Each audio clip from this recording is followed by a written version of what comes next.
Palakkad Malampuzha dam പരിസരത്ത് വീണ്ടും ദാരുണമായ അപകടം.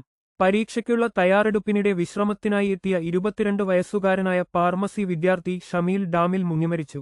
തിരൂർ വെട്ടം കാനൂരിലെ സലീമിന്റെയും ഷരീഫ ബീഗത്തിന്റെയും മകനാണ് ഷമീൽ. കഴിഞ്ഞ 9-ാം തീയതി വൈകിട്ട് 4 മണിയോടെ 12 വിദ്യാർത്ഥികളടങ്ങുന്ന സംഘം മലമ്പുഴയിലെത്തിയത്. ഇതിൽ 8 പേർ ഡാമിൽ ഇറങ്ങി നീന്തുന്നതിനിടെയാണ് ഷമീലിനെ കാണാതായത്. കനത്ത മഴയെ തുടർന്ന് അന്ന് തിരച്ചിൽ തടസ്സപ്പെട്ടെങ്കിലും പിറ്റേന്ന് രാവിലെ 10 മണിയോടെ അഗ്നിരക്ഷാസേന മൃതദേഹം കണ്ടെത്തുകയായിരുന്നു. മലമ്പുഴ ഡാം മേഖലയിൽ സുരക്ഷാ സംവിധാനങ്ങൾ നാമമാത്രമാണെന്ന പരാതി ശക്തമാണ്. കഴിഞ്ഞ 10 വർഷത്തിനിടെ 19 പേരാണ് ഇവിടെ മുങ്ങിമരിച്ചത്. ഇതിൽ തെക്കേ മലമ്പുഴ ഭാഗത്തു മാത്രം 9 പേർ ജീവൻ വെടിഞ്ഞു. ജലസേചന വകുപ്പിന്റെ കണക്കുപ്രകാരം അപകടസാധ്യതയുള്ള 39 കേന്ദ്രങ്ങൾ ഇവിടെയുണ്ട്.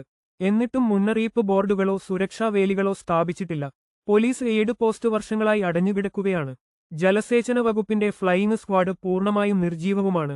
നിരോധന ഉത്തരവുകൾ പേപ്പറിൽ മാത്രം ഒതുങ്ങുമ്പോൾ കൂടുതൽ അപകടങ്ങൾ ഉണ്ടാകുമോ എന്ന ആശങ്കയിലാണ് നാട്ടുകാർ. മൃതദേഹം പോസ്റ്റ്മോർട്ടത്തിനുശേഷം കബറടക്കി. ഇത്തരം വാർത്തകൾ വേഗത്തിൽ അറിയാൻ ഞങ്ങളുടെ ചാനൽ സബ്സ്ക്രൈബ് ചെയ്യുക.